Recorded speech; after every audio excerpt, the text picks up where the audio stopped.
I'm J.R. Jamison. Today on The Facing Project, I'll be joined by author and former Facing Project show host, Kelsey Timmerman, whose new book, Regenerating Earth, Farmers Working with Nature to Feed Our Future, was just released by Patagonia. Researched and written over 5 years, Kelsey traveled the globe and provides a mix of investigative journalism and vivid storytelling. The book highlights farmers restoring soil health, promoting biodiversity, and sequestering carbon. Kelsey takes readers down forgotten rivers in the Amazon to traditional Hawaiian kalo patches and to indigenous communities who have long practiced sustainable land stewardship. And later, Kelsey will keep the mic. Give me that thing. Okay, you can have it. And I'll be chatting with Chris Baggot, who is the owner and founder of Tyner Pond Farm, a regenerative farm in Greenfield, Indiana. Baggot was a tech entrepreneur who now spends less time indoors thinking about quarterly reports and more time outside pondering microorganisms in the soil. He'll share how this journey has changed his life and land, and how providing affordable, nutrient-dense food to people in his neck of the woods has become his mission. Stay with us.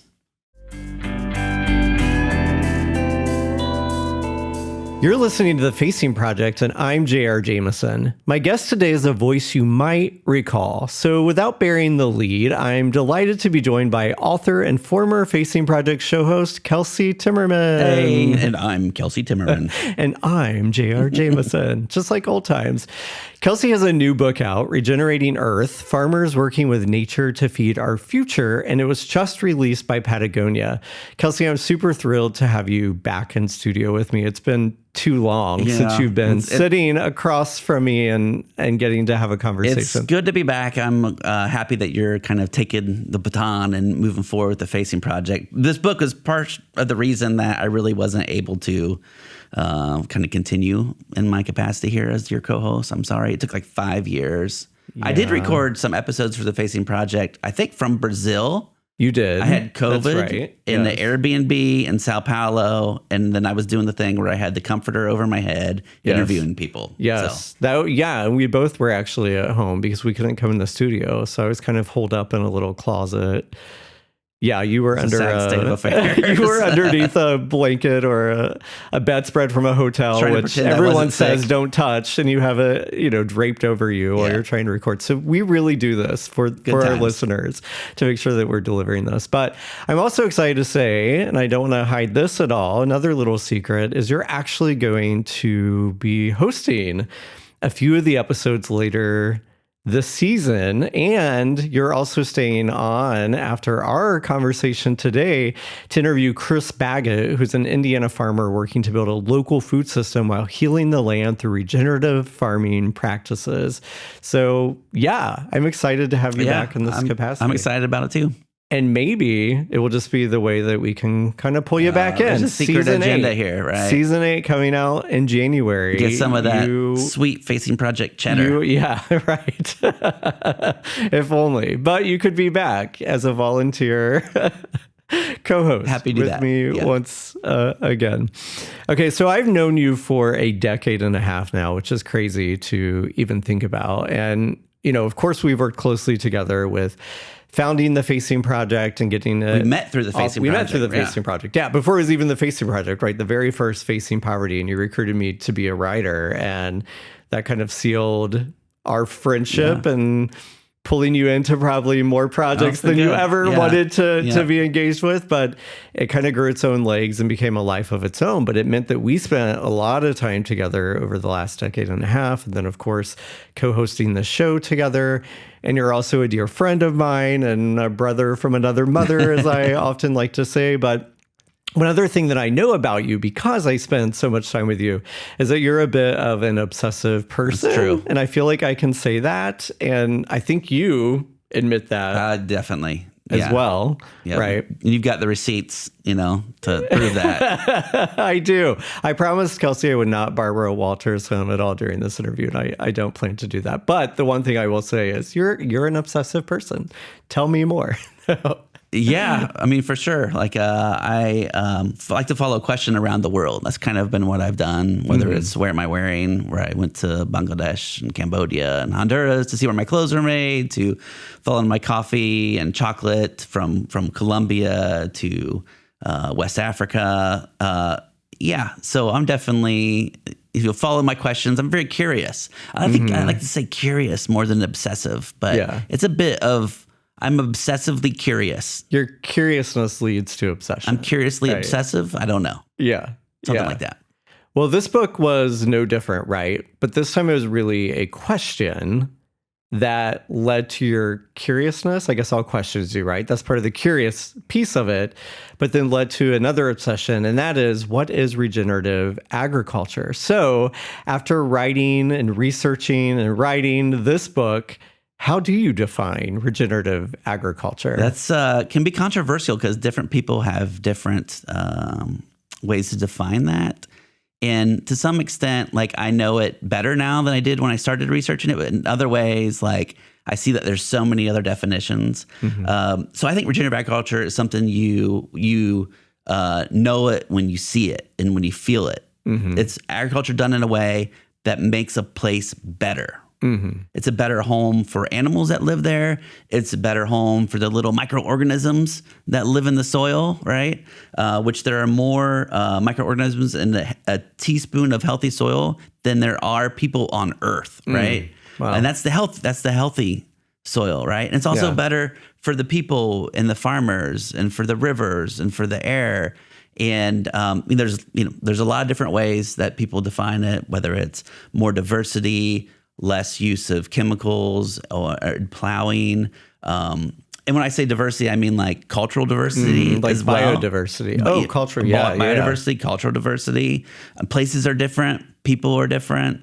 I also think there's somewhat of a almost like a spiritual component to this, where people really believe in reciprocity and connection with the land, and sometimes that can almost be like a little bit religious for some people, and different religions can fit into that definition. I think it's not degenerative. For years, for decades, for millennia, often we farm in a way that is making places worse. For many of the living beings that inhabit that space. And so regenerative is this idea that we can farm in a way that is good for all those living species and for the cycles of nature that exist in those places. Yeah. I love how you describe in the book this intercontinental approach to regenerative agriculture, and you write different continents, different cultures, different hats, but the same message. Talk more about that. And I'm curious too on the spiritual side, because I got when you were in South America, right, and you'd gone deep into the heart of the world, there was this meditative practice and sense, right? And that came out some in the Amazon too when you were in that area. But I'm curious too to know how American farmers approach that as part of their regenerative. So some of this, right, like, let's talk more about the different continents, different cultures, different hats, but the same message. But what does that look like, right, across those different cultures, continents, et cetera? For sure. So let's go hat by hat. Yeah. Right. And it's something I was not expecting. I thought it would be like a little bit different, but there's still like this kind of same vibe that exists among people and their connection with the land. Right.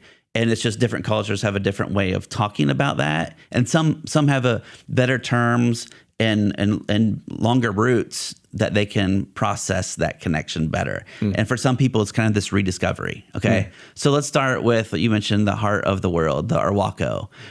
It's an indigenous group that lives in the northern part of Colombia in the mountains. And they believe that they were put on Earth to be the caretakers of this place they call the heart of the Earth. And they think if anything bad happens to the heart of the Earth, the whole world will fall into this, desperate times, right? Yeah. And it's literally shaped like a heart. You talk about this in the book. Yeah. And not like like Taylor Swift, like putting up the heart, symbol heart, right? It's more like a biological heart, right? With these ventricles and that are look like rivers. And so I don't know if that's what they were going for when they said the heart of the world, but it kind of looks like the heart of the world. But to take that level of responsibility for the place that they live and this connection that they have with different plants are not like just this is a plant. This is like part of our relation, right? The mountains, they talk with the mountains. When I showed up there, they had to ask the mountains for permission for me to be there. And they say like all the mountains in the world are connected. And so, yeah, I thought I was going to go to spend time with Arhuaco and they were going to show me their farming practices. Instead, they were like, okay, American dude with a rural king hat on, right. You're going to sit in the jungle, and you're going to get eaten alive by bugs. And no one else, they weren't getting eaten by bugs. You know, the mountains were like doing a blood test on me, I think. Oh no. So that's Arhuaco, this very like spiritual connection. And they do that every year. Every kind of spring is like their time to ask permission from the land to farm. And so that's the Arhuaco with these white shaped hats that look like the mountain peaks, right? And then you go to Georgia, where you have a farmer named Will Harris who wears a cowboy hat and talks like Foghorn Leghorn. You know, and he says that. I'm not, he says that. I'm not making fun of him, right? He reads his own audio. He has a book that just came out about a year ago. And he reads the audio book, and I can listen to Will talk all day long. And so he grew up on a cattle farm, over 1,000 acres. His dad had it, and there was like 3 people that worked on this cattle farm. And this town of Bluffton, Georgia, was just losing people as farmers were packing it in and moving to the city. And he saw one day that he's loading up his cattle to be going to a feedlot after grazing for, a while on his land. And they were going to go to the feedlot and then be, killed. And some cattle were on top of others in different levels of this truck. And they were just like pooping and peeing on the cows below. And he's like, this does not seem right. No. So he started on this journey. And now when he talks about his land, he talks about it in a very, he's very connected with it, has like parts of the land that aren't even farmed, and just like are kind of pools of water or swampland that he comes to check out the beaver there and finds great meaning in that. And I was like, this is a really special place, and almost was moved to tears when he talked about that place being harmed by a hurricane. And this isn't a place that he's monetizing whatsoever. And in many ways, if you look at how land is valued in American society, forests aren't worth hardly anything compared to bare farmland. And so what Will is doing when his neighbors are selling their land, he always tries to buy it and then turn it around by having planting more native grasses that then he can raise his cattle on and try to turn it around, right? And when you're on Will's land, it kind of reminded me of the time I spent with the Maasai on the savannas of Kenya, right? Because there's these white birds on the backs of cattle. And so, and then there was the Maasai that are in Kenya that are herders. And, they herd in lion territory, and they, every day they're taking the cattle to the watering hole. And there's still this, they believe that the cattle were given to them by a god, right? And so, but they still have this very similar connection and responsibility to the land. You could say the same thing in Hawaii. They have this term called kuleana, which is a right and responsibility to care for other people, but also the land. So it all starts to rhyme. And I wasn't really expecting that. And that's what I'm really excited about for people to read, because regenerative agriculture has become more of a term that people are starting to get to know a little bit. You see it at the farmers market now. But often we think about it in terms of just an American thing. And it was so much influenced by native farming practices and practices that people from Africa that were forcibly brought over here, kind of brought over to the United States as well. I think that's a really great point, and I appreciated how well researched and deep focused this book was on indigenous cultures and Black and brown folks, and that regeneration really comes from them. But you write in the book that fewer than 2% of American farmers are people of color. You quoted author and farmer Leah Penniman, who said in her book, when talking about the hesitancy for Black Americans to become farmers and its tangled history with slavery, and yet we are keenly aware that something is missing, that a gap exists where once there was a connection. This generation of Black people is becoming known as the returning generation of agrarian people. Our grandparents back to the land fled the red clays of Georgia, and we are now cautiously working to make sense of reconciliation with land. We somehow know that without the land, we cannot return to freedom. Talk more about what you found in your travels and research with the returning generation. Yeah, I mean, I think this is a really important example of people that have been forcibly disconnected from where they live, right? And then not giving access to land in the United States. I mean, until really, really recent. Mm-hmm. Also, a lot of Black people see working on the land as something that was a bad thing that that their ancestors were forced to do. Mm-hmm. And their ancestors have worked in a way to provide them with a future that is not working on the land, right? Mm-hmm. That's where you can be more successful at. So Leah is definitely one of the leaders in this space. With her farm, she brings people kind of back to the land and kind of tries to do some healing with, and I think we're all kind of disconnected from the land. Maybe not in such an extreme way, mm-hmm. but we all have farmers, and they don't have to go very far back. I'm sure in the Jamison history, that you had farmers in your background as well. Yes, tobacco farmers. Yeah. And that land now is probably owned by someone else, and the family moved away from the land.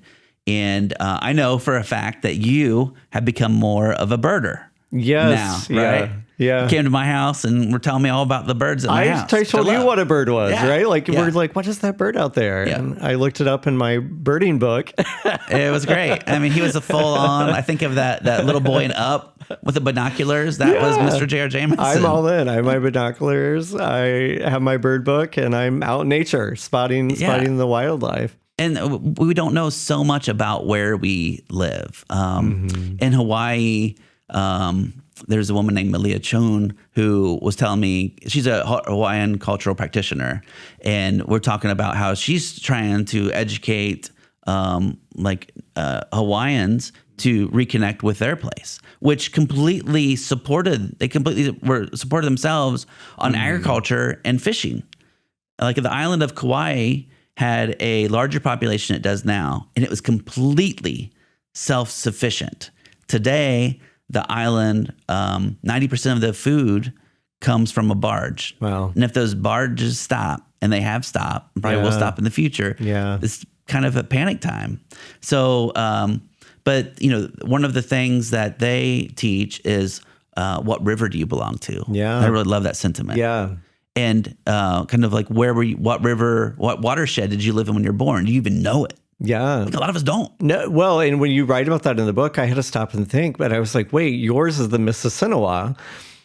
What is mine? I'm like, well, mine has to be the White River, right? Because I thought about the creek near where I grew up out in Cowan, Indiana, No Name Creek, that runs into Buck Creek, that I believe runs into the White River, right? So then I had to really think about that and think about my past and think about place and think about impact, right? I think that's a really great way to think about our connection to nature, is starting with, what river are you from? Is that the way it's phrased? And you start thinking like that, and you see that those layers of connection, whether it's just in the rivers themselves. Mm-hmm.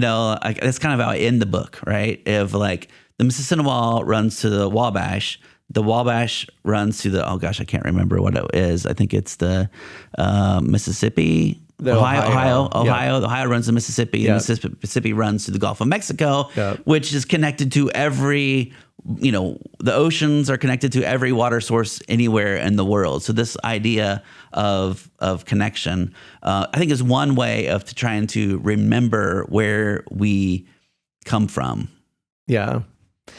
Well, this practice of regenerative agriculture seems to lead to regenerative thinking and knowing and understanding, as we were just talking about, that everything on Earth is interconnected.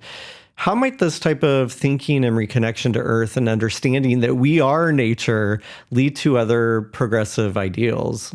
Yeah, I mean, I think it's really important that we connect with place, and that regenerative agriculture isn't something that just farmers can do. We certainly should support those farmers. And there's a really great resource. Regeneration International's website has a farm map. And there are like 4 regenerative farms, kind of self-identified regenerative farms a little bit. So that are on the near Muncie. Right. And if you pan out more, you can actually see Chris's farm coming up, Tyner Pond Farm. You see it listed as well. And those are farms that are more than likely welcome you onto the farm. So, our diets are a way that we're connected with the natural world. Right. And often that is not a great thing. Right. Like we're not honoring that relationship, and it's bringing harm to the world. But this connection can be a good thing for us and for, our places. So it's not just something that farmers, and not just something about eating. It's more than that. It is knowing what river you belong to. It's, I think it's also about trying to remember and find out about your lineage and your history, and when there were farmers or where people moved from. I mean, we were at one point, if you go far enough back in your family tree, your family was probably indigenous to somewhere, right? And kept having to be moved, maybe willingly, or maybe forced off the land, or subjected under some power that took over the land. And so it is kind of growing those roots, whether it's literal roots of just grow a little tomato plant on your back porch. Right. See the miracle that exists in a seed. It's ridiculous. This tiny little thing. I think about like a sunflower. Oh my gosh. You plant a sunflower seed, tiny little seed, grows up to be like 12 foot tall. And if you try to kick it over at its base with your foot, you'd probably bruise your toenail. Right. And that's in one season. And then the head of the sunflower has, I don't know, 1,000 other seeds in it that could be planted, right? And suddenly our whole world is just one giant sunflower, and they destroy us all. That's going a little too far. But this idea of like believing that humans can be a force of good. And it's not something that I've always believed. And I think this project has helped me believe that. Right. That we're often seen as like and it's depicted in science fiction movies, right? Like if there's aliens, before they invade Earth, they do an investigation of what this planet's going to be like. Well, first we got to get rid of these humans because they're destroying the place, right?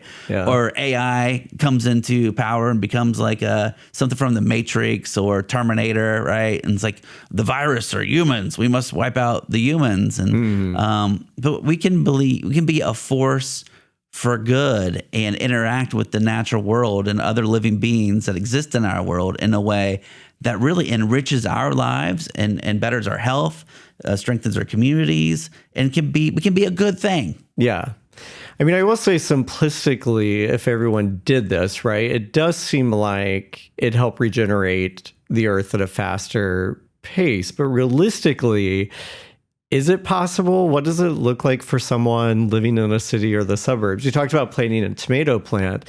That may be one step, but what does this look like in a realistic way for someone living in a city or the suburbs? So this is a cultural thing, not just for all of us, right? This shift in thinking of, so it could look at a lot of different ways living in a city. It could be, like you said, planting a tomato. I think it could be having a favorite tree. I think do you have a favorite tree, JR? I do in my backyard. And in fact, after I mow, and I know grass is a touchy topic that we won't get into today. We don't have time for that. But after I mow my grass, I have a favorite tree, that I touch. Okay, yes. And I feel the energy of the tree. And I thank the tree for giving me the space to live in my backyard, in my house, in the area. That's pretty good. I don't know if you need to go that woo-woo. I'm kidding. I mean, I feel, and maybe I'm imagining this in my head, right? But when I touch the tree, I feel almost energy coming through my hands into my arms. Am I crazy? No, I don't think so. Think about, the term tree hugger is kind of used as this negative thing for people that have gone hippy dippy woo woo, right? But like, I would just say, have you hugged a tree, and have you been up close and felt the bark on your hands and smelled what the tree is? And I think the really cool thing is to feel it moving, like back and forth. If it's windy or if it's a really tall tree, you can kind of feel it sway, and just think about this thing that there's trees on my property that probably are just maybe a little bit older than me and are like 60 feet tall or something, Yeah. So yes, even if you're in a city, you could have a favorite tree. And I think most people do. Yeah. Right. Like I have several favorite trees. So the city, like being part of some natural space, whether that's your back porch or whether that's a local park, and then being responsible for being observing it and then being responsible for it. So every park surely has volunteers, right? So it's being a good steward of the land. Often every watershed has certain practices and cleanup days and things like that you can help be responsible and then be a caretaker for that river. So even if you're living in a high rise, there's some river that you belong to. Yeah. And I think too, recognizing, as you were saying, right, you started talking about, do you have a favorite tree? I think recognizing too, I live in the city, but I'm a walker. And when I go out and I walk, I can smell trees, but I'm intentionally trying to find the smells in the air. I'm trying to identify the birds, right? And that's maybe part of it too, right? Is starting small by connecting to the earth in that way to realize that we are, right? We're all interconnected, not just humans, but every part and living species of this planet. And that's something that the Arauco in Colombia have never forgotten. That the Tupinamba in Brazil I spent some time with along the Amazon have never forgotten. Yeah. And it's something that they're like actively trying to teach the world, right? Yeah. They have some of the cultural shift that needs to happen in our society. It's out there. There's people that can show us the way, what it's like to get back in touch with nature. Yeah. You write about conventional farming in the book, and that's mostly what's done here in the Midwest where we are. It seems to me that politicians, corporations, and greed seem to be acting against regeneration. How do we convince them otherwise while keeping the value and ethos of regeneration? I mean, what comes down to it, degeneration makes more money, right?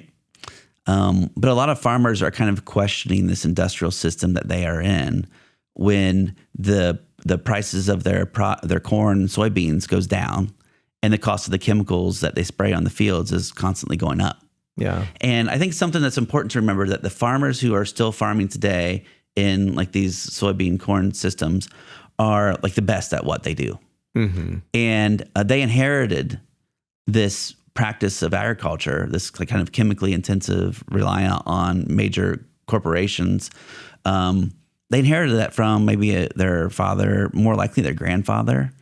And when they started on this journey, they didn't know it was bad. It was a time, I remember the 80s, when food that was produced in a factory was deemed more healthy than food that came from, straight from the dirt, right? Lean cuisines. Right. So good, right? Yeah. So good. And these farmers, like Will Harris talks about this, the farmer in Georgia with the cowboy hat, talked about how his, dad, he probably called him daddy, the fertilizer salesman came to their house. He's like, hey, dump this on your yard and come back in 2 or 3 days and see what it looks like. And the grass was taller and greener. And he has cattle to feed. And the more his grass grows, the more cattle he can feed, the more money he can make. This is a miracle. Well, it turns out that can kill the life in the soil, the biology of the soil. And it also can run off into the rivers and leads to more soil loss and all that stuff, right? Yeah, and ultimately poisoning us, right? Who are consuming these things as well. And the farmers themselves, right? But we didn't know that.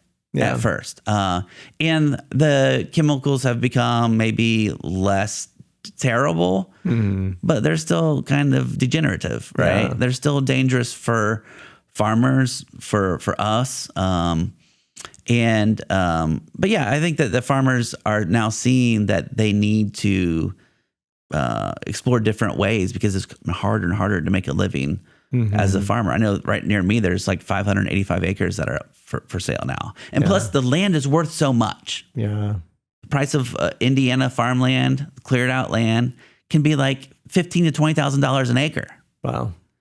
And if you owned 100 acres, you can't really make a living on it. It's hard to make a living on 100 acres. Yeah. No one is hardly. And that would be $1.5 to $2 million of value in that 100 acres and you couldn't make a living? Like, what other business out there is like, you invest $2 million on this and you'll make $40,000 a year? Yeah. Maybe, or half the time you're going to lose money. Yeah. No one is doing that, right? Yeah. And our whole system is built around supporting this. A lot of times these companies, right, that through crop insurance that does support farmers, but also make sure they can continue to pay for inputs from these companies. Or as a local farm friend who grows corn and soybeans says that the farmers are being farmed by these corporations, and then they're kind of getting sick of being farmed by these corporations, and they're exploring new ways to farm. Yeah. And you profile an under 35 couple in the book, Haley and John, who are 2 New York City transplants putting down roots on a Midwestern farm. I'm curious to know about that, right? Leading off of your response to that last question, first generation farmers are fewer than 7%. Right, of farmers, and you throw regeneration into it, which isn't much of a moneymaker. It can be, and it can be more at risk too. But it can be more at risk. So tell me, when you profiled Haley and John, these 2 30-somethings who moved from New York City to farm, what did you learn from them? What could others learn from them? Yeah, I mean, they were a great couple, really resilient, really made a big effort to get back to the land, right? Mm-hmm. And it's kind of a wild story that land costs so much, as I just said, and tractors cost so much, and equipment costs so much. Like, how do you get into it? Well, it turns out like the average age of an American farmer is something like 65. And a lot of those farmers don't have either children who want that they want to farm, or they have multiple children. One of them wants to farm, the others don't, and suddenly have millions of dollars of assets on the table. So they're like almost have to sell the farm. Right? Because not everyone wants to farm. And so for Haley and John, they were getting desperate, and they tried to farm a little bit with family, and it wasn't working out. And so it wasn't going to be ever like kind of their farm. They were farming the way they wanted to farm. Yeah. So one day Haley was on Craigslist and saw an ad by Paul, who's an aging farmer, didn't have anyone to pass his farming skills and connection to this place in Wisconsin. And so they answered the ad, and they got teamed up with Paul. And then Paul was able to pass down his knowledge of the place. And I think that's what farmers want. It's just not the money, right? It's that they put so much blood, sweat, and tears into a place, and they know it. And they want to pass on this knowledge and these skills onto people who will take care of this place, even after they're gone. And so, now they have been working to buy Paul out of the farm. And a really sad part of the story is, tragically, Paul died on an on-farm accident after I had visited. And but Haley and John had worked with him for years, and the way that Paul talked about them was like he was relieved that there would be someone after him who would learn from him and take over. And he would kind of live on in that way. His care for that place would live on. Yeah. And that's what Haley and John kind of gave to him. And it was a way for young people to get back on the land. And then in order to do that, you have to have people that own the land who are willing to do that. Yeah. Is there a good place for people to adopt a farmer place? I know, like you mentioned, it was on Craigslist, right? Yeah. It's how they found each other. Is there a way, a connection? Maybe this is an opportunity for someone to create. I think farmersonly.com. I think that's a different, right? I think that might be a dating site, but like you're kind of courting a mentor in this way, I guess. I mean, I forget the amount of farmland that is going to change hands. And it's this really critical time, the next 15, 20 years. Is it going to be bought by large corporations who hire people to farm, which is kind of what's trending now? Yeah.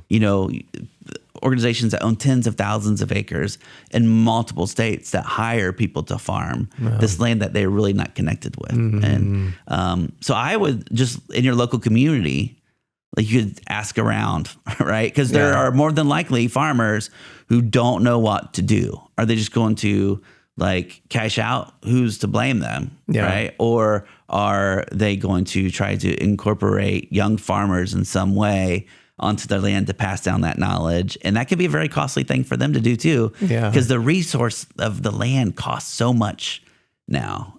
So I don't really have any good answers. I know one of the farmers I met said that this is a myth that young people want to get back to farming.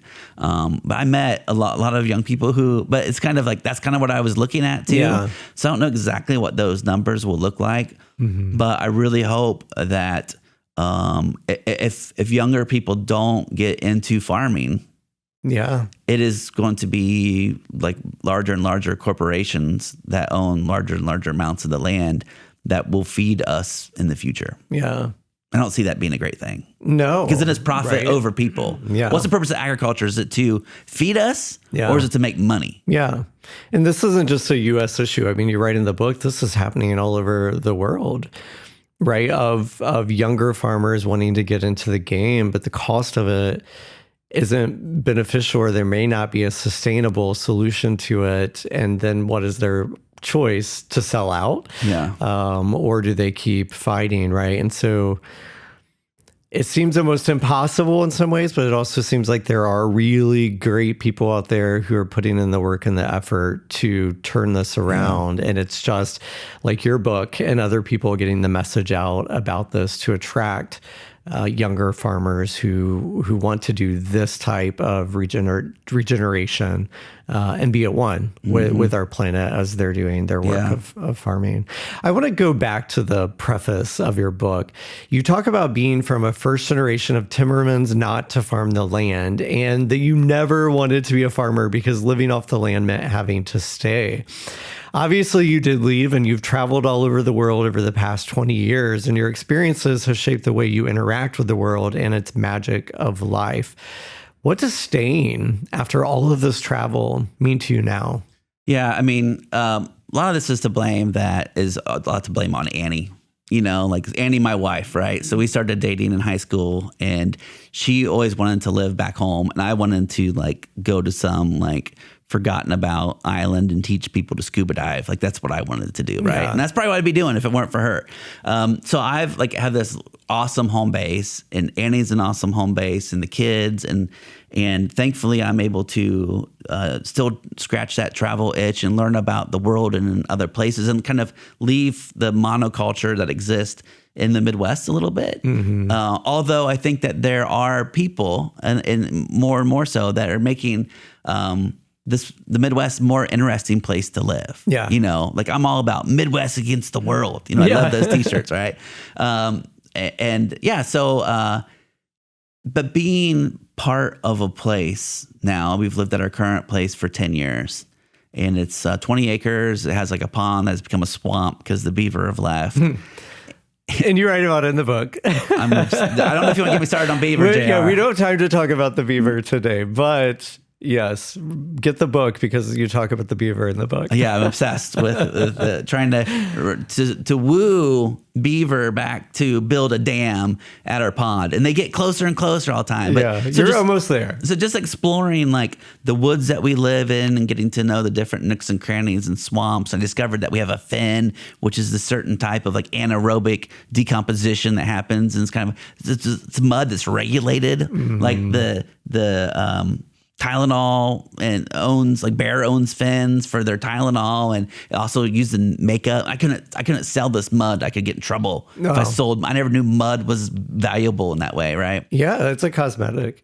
Yeah, and so getting to know it and having animals on the farm. So we have chickens now, and we've had sheep at one point in time, which really got to know the neighbors well, because my sheep would get out. I was the county's worst shepherd, and it was awesome. The cops showing up at your door, right?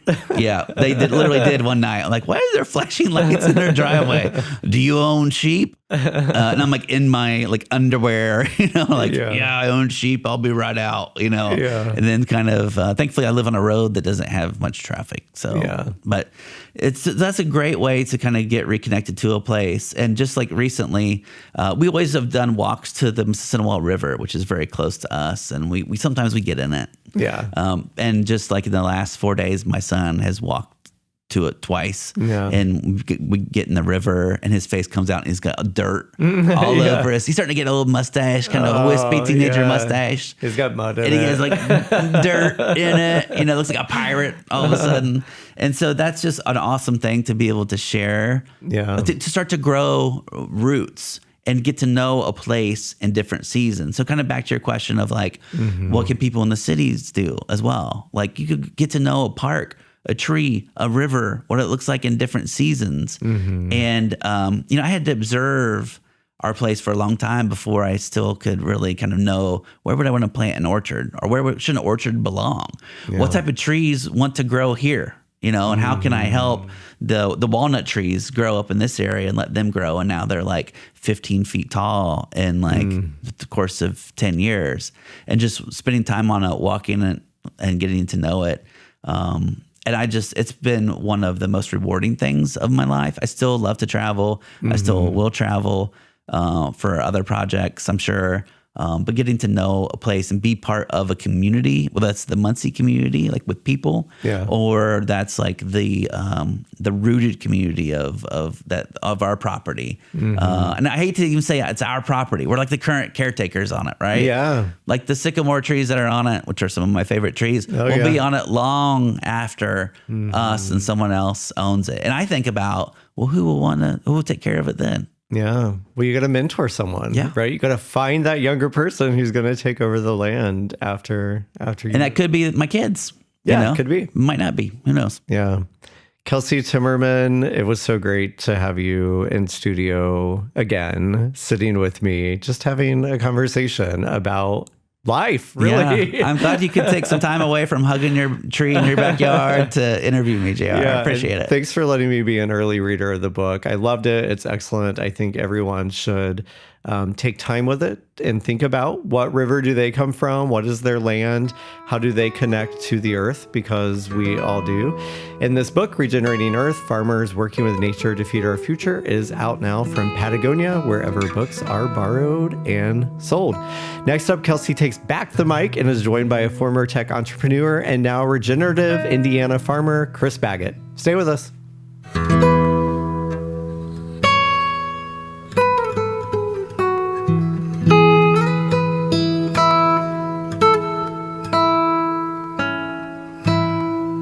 You're listening to The Facing Project, and I'm Kelsey Timmerman. I'm joined today by Chris Baggot. Chris is the owner and founder of Tyner Pond Farm, a regenerative farm in Greenfield, Indiana. Chris, welcome to The Facing Project. Thank you so much. I really appreciate being here. So we're both kind of wet from the rain. What was your, you reached out to me this morning and said, oh my gosh, I'm coming from the field or whatever. So what was your morning like? Yeah, I mean, basically, we rotate our animals. We raise cattle and chicken on our farm, and they move every single day. So we've got to move them.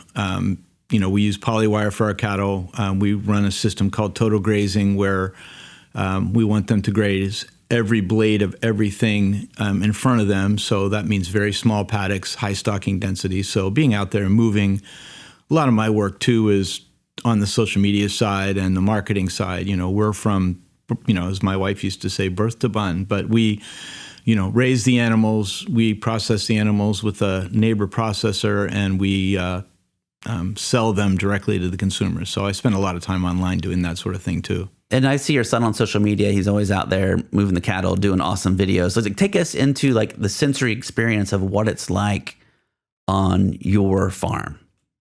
Well, it's beautiful. That's a great question. It's beautiful. It's every single day, even a day like this where it's raining. Like, we love the rain, obviously. Cool temperatures that we have today. The ideal grass growing temperature is in the 60s, a little bit of moisture, a little bit of sunshine. We've had a fantastic spring. So, that's what you're thinking about. There are some famous farmers, like Will Harris and Gabe Brown, who talk about, they were conventional farmers before, and they talk about sides, and every day I used to wake up, this is Gabe Brown, but wake up thinking about killing something, fungicide, pesticide, herbicide. Like, what's a threat today, right? Yeah, exactly. And now we regenerative farmers, we're thinking about life every day, and we're looking at it and the bounty, and we see the insects, and we see the flocks of birds and the noise of nature where we are. So sorry to ramble, but no, I appreciate it's a great question because sensory, it's spectacular. So what was your land like before you started? Because I'm assuming that it was not regeneratively farmed when you started. Right. So we have 6 farms in Hancock County that we've acquired over the years. Our first farm, our original Tyner Pond, if you will, we bought 15 years ago. All the farms were corn and soybean before we got there. So, basically soil as a medium, very devoid of any biological activity or life. They just were something to hold up the plant and dependent on chemical agriculture. So that's a slow process to convert land that is basically like strip mine, into a thriving ecosystem. Yeah, I'm shocked by the farmland that is around my home, how like this time of year, it's being planted kind of late this year because it's been so wet. But before it gets planted in the spring, it's like, I feel like it's like a desert. Like some of the places like weeds won't even grow. And it's like to have bare ground, right, where like a weed won't grow now is shocking to me because I see through a new kind of worldview now. Right. And you and I are both fans of Alan Savory, and in his famous TED Talk, he shows a map of desertification in the world, and Indiana's on that map, right? Because if you're running a satellite over our state anytime but June through August, there's nothing there. And, if you look down and you see the plant density, that ground, even though it looks green with corn growing on it or soybeans, it's still mostly just bare soil, which is, the opposite of regenerative. Yeah. Have you ever looked at your property on Google Maps? Oh, recently? I did. I just posted something, which is really interesting because, we rotate our chickens. And the Google map currently of our farm, which is our original farm, we call it the 200 farm because it's on 200 South. But you can see on the satellite, you can see the tracks of our chicken tractors marching across the field, right? And it's like, wow, that's really cool because you can literally see the path. You can prove that we're moving our chickens every day. So, I thought that was really interesting. I recently looked at it on my property on just the directions view, where it's just like colors, Okay. And like mine is like green. Mm-hmm. And I'm surrounded by like yellow, like light yellow. And I took so much pride. And I'm not doing nearly what you're doing. I'm just letting some places grow up and had a couple sheep and some chickens and things like that, right? But it is amazing to see how much land can be turned around when you give it that kind of attention. It's just, this is all on the shoulders of the consumer, right? They're picking the food. They're the ones that decide how we farm. So, I never blame a farmer for growing corn and soybeans. This is customer driven. And the more people that support us, we started with 75 acres 15 years ago. Now we're pushing 900 acres. Wow. That's all consumer driven, right? If we didn't have the demand, we wouldn't be rehabbing these farms. And if the consumer wants better environment, they need to support more local farms, and more farmers will stand up and say, I'll grow whatever you tell me to grow, customer. One of the things that JR and I talked about in the earlier interview was that the price of farmland is so much, people can barely even afford to farm it. Like, it doesn't make sense to me that 100 acres could be like $1.5 to $2 million cost that much. Right. And yet you might make $400 per acre growing soybeans on it. And half the time you'll lose money. Or renting it. Most farmland is rented, right? In Indiana, so somebody else owns it. I used to look at these solar panel, like no solar signs, and be like, well, who'd be against this? Well, it turns out it's the farmer who's renting that land, right? Mm-hmm. Like, they're very susceptible for that use change. And but the cost of land is crazy. I don't know if I could do what we were doing that we started 15 years ago. Even our last farm we bought was 157 acres. And that was right before COVID, so 2020, I believe. And I don't know how sustainable these prices are. Yeah, and I want to talk a little bit about what your life was like before you started farming. When you down the farming rabbit hole, right? Because it was like, I think it was vastly different. Yeah, I mean, it was similar in that it was entrepreneurial. I mostly started my life in the corporate world. I'm old. I'm about to turn 65 here in a month. Which is like the average age of the American farmer. Exactly. You're young. You're 64. You're 64. Yeah, you're a young exactly. Farmer. Yeah, but I was in the technology business for the most part. I was very, very lucky to be a co-founder of a company called ExactTarget, which we were able to IPO and then sold to Salesforce, the Salesforce Tower, which is the Salesforce Marketing Cloud, is a company we started. I had a company called Compendium Software, which was acquired by Oracle. Along the way, I'm also a co-founder of Cluster Truck, which is still an ongoing operation. I'm just not involved in the day-to-day anymore. But and that's like software for farmers, right? No, Cluster Truck is a delivery-only restaurant concept. Okay. We have 3 locations in Indy, 1 in Kansas City and 1 in Columbus. It's a franchise where we actually cook the food and deliver the food. But along the way, I read The Omnivore's Dilemma, Michael Pollan. The hero of that book was Joel Salatin, so that was my rabbit hole. No, it was like the lunatic farmer. That's what he calls himself, right? Yeah. Farm's No, vastly totally different with the chicken tractors and all that stuff. Exactly, and that was, he started with a book called You Can Farm, and, so from Michael Pollan to Joel Salatin rabbit hole to, our incredible good fortune with our companies, and my wife and I and our family were just sort of thinking about, philanthropy almost. Like, what can we do? And as an entrepreneur and someone that is manic about control, donating to charities did not seem like the right thing for us. And, as we learned more about regenerative agriculture and got exposed to Alan Savory, we thought we can do this, right? Like, let's save land. Let's protect the environment ourselves versus, sending money to the Nature Conservancy or something like that. So in terms of like quality of life or just your day-to-day routine, like how was, because I imagine your life before, like you were in a lot of meetings, in rooms. Oh, 100%. And staring at the computer and looking at numbers. Well, I get to work every single day. There are essentially 3 families involved in our business with a couple of other people. But I'm working with my wife every single day. My son, who, pretty much graduated high school the year we started farming, is now 30, and he's running our farm operations. He seems to love it. He does love it, and he's really, really good at it. And, it's interesting to think about having to think about a business multi-generationally now, because in the startup world, you're like, we're going to run this thing for 5 or 8 years and we're going to sell it to somebody, flip it, and, now farm, I've got to think about grandchildren, and how do we make decisions today that are going to not screw things up 50 years from now.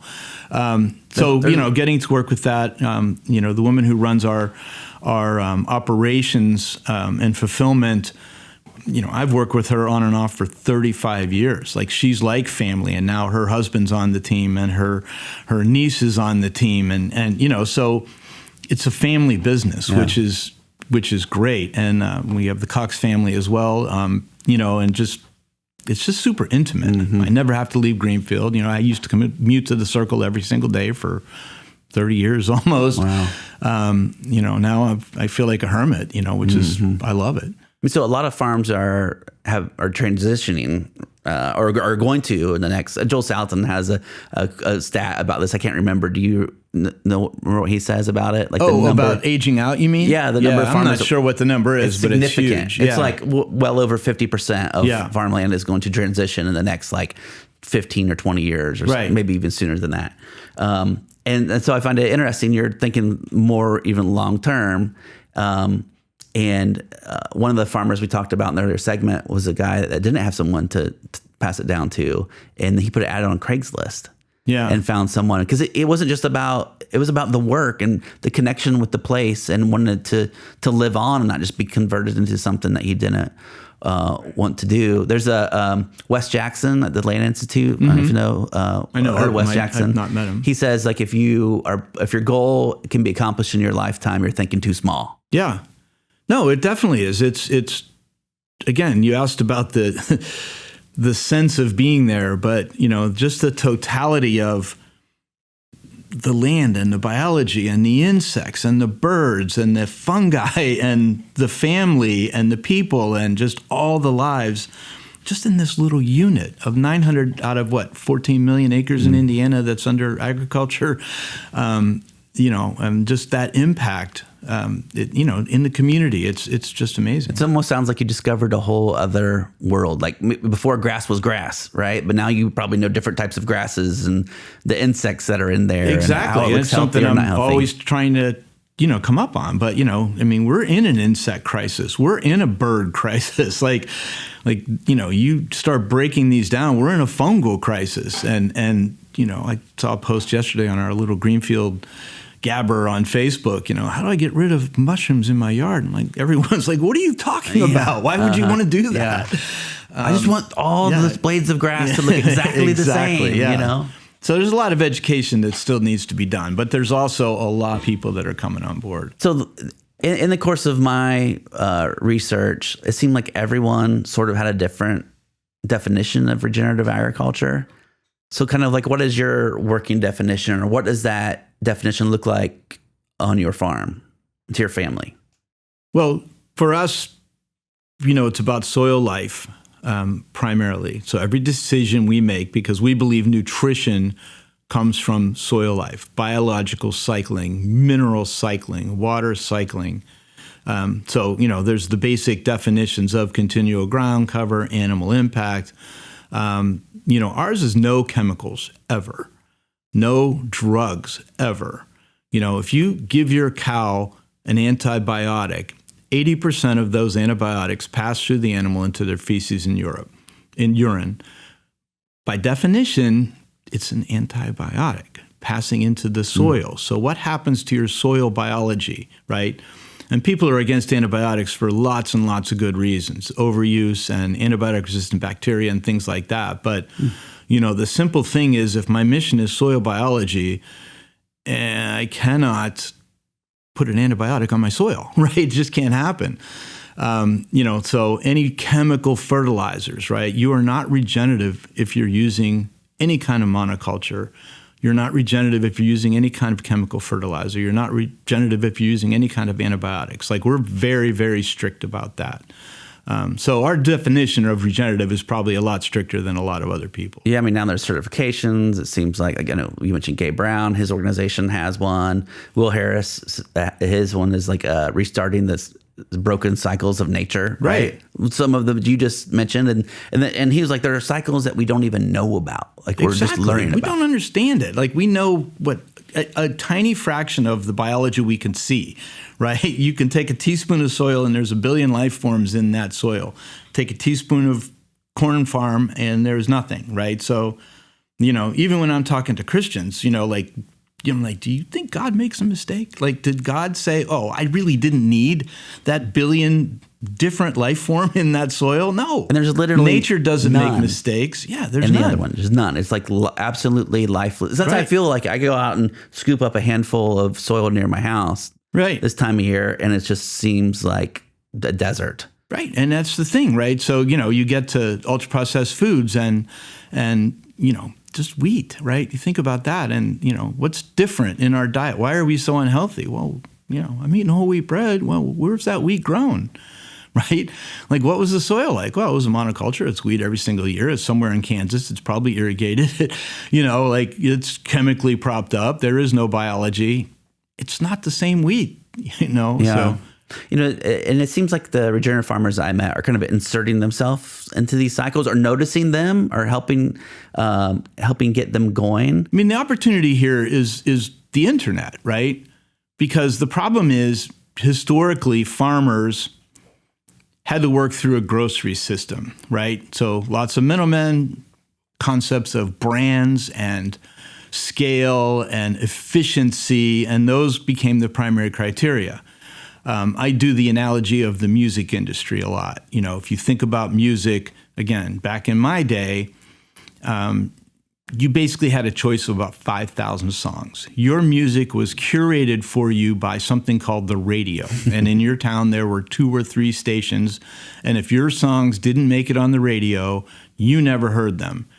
And if you went to buy music to consume by yourself, you had to go to a place to buy them. And that music store decided what songs you were going to be offered. along comes online music. So now instead of 5,000 songs, we have over 5 million songs to choose from. But what that's done, if you're familiar with the concept of the long tail, what that's done at the bottom of the long tail is empower thousands and thousands and thousands of musicians to make a living, right?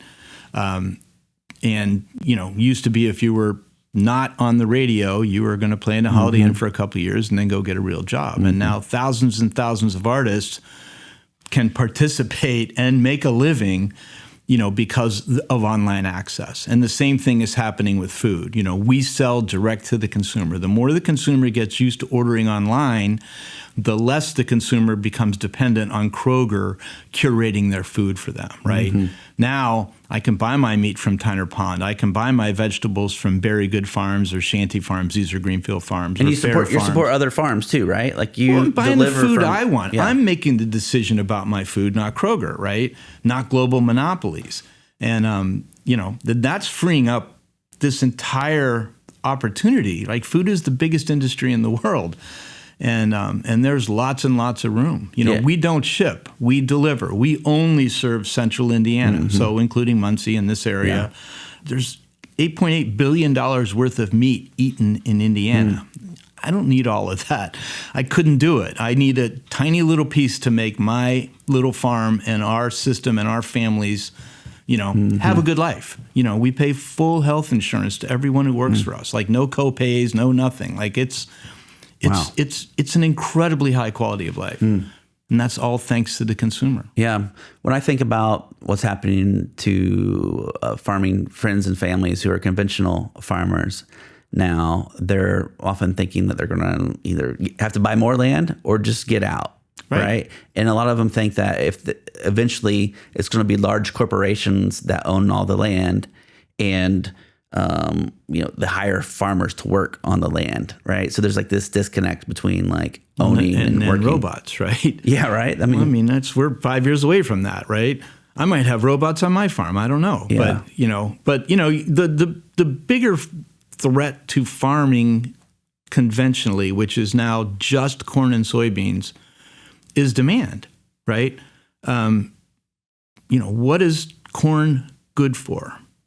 That's the thing that people have to understand is not that my steak costs 25% more than a steak you could buy at Whole Foods. It's overall, you're going to eat less. It's going to be better for you. You're going to spend less on vitamins. You're going to spend less on hospitals and pharmaceuticals and, prescriptions. And to bring this back full circle here as we wrap up, when you've had people come out to your farm and see and feel and experience the sensory of that, what kind of things are they saying? Well, I think they're saying just that, right? Is just they can see the difference, right? And they can feel part of it. And, we get a lot of kids out. We had a young family helping us with Roundup that I think there was a 6, 3, and 2, and, they're on the ground and they're getting dirty. And, that's part of the other thing about childhood illnesses and, kids aren't getting dirty enough, right? They're not getting their hands in there. And, we're like, bring your homeschool class or whoever, just picnic, sit there in the dirt, there's no dirt, it's all grass. But, just get down there in it. Well, I know Alan Savory walks around barefoot a lot on his property just to experience it, to be even closer to it. And I think that is something that seems to be lost in our culture of the getting your hands dirty, the smell of dirt, right? Experiencing a place and being aware of it, right? Exactly, and biologically rich, right? Exposing ourselves to more, I don't know. There are all kinds of statistics that we probably don't have any time to talk about, but people can look this up. But percentage of time spent indoors by kids is crazy, right? And we need to get outside and even like organized sports, and they call that being outside, but it's also on this chemically treated, and we're the opposite of all that. All right. Any final words to consumers on how they can be more regenerative? Well, from the consumer, as I said, this is the consumer's choice, right? Like, if you want a better, cleaner world with more biology, more insects, more birds, more nature, more nutrition, then you have to support local farmers. Yeah. And I'm not only the interviewer, I'm a customer. Right? Thank you very much. Yeah. Chris Baggot, owner and founder of Tyner Pond Farm. Thanks for coming on. No, it's my pleasure. Thank you for having me. Great. Awesome. Thank you again, Kelsey, for joining me on today's show, and to your publisher, Patagonia, for providing a complimentary copy of Regenerating Earth, Farmers Working with Nature to Feed Our Future. And thanks to Chris Baggot for helping feed my family and for sitting down with me to share his story. To listen to past episodes of this program, visit indianapublicradio.org/The Facing Project, or find us on your favorite podcasting app, or on YouTube, or on the NPR network, or just ask your smart speaker to play The Facing Project on NPR. To continue the conversation about this episode, find us on Facebook and Instagram at Facing Project. The Facing Project is recorded at Indiana Public Radio at Ball State University in beautiful and wonderful and evergreen Muncie, Indiana. And it's produced by the amazing producer and audio engineer extraordinaire, Sean Ashcraft. The show is distributed nationally through PRX. We're your hosts, Kelsey Timmerman and J.R. Jamison. And until next time, we wish you the courage to share your own story and the empathy to listen to others.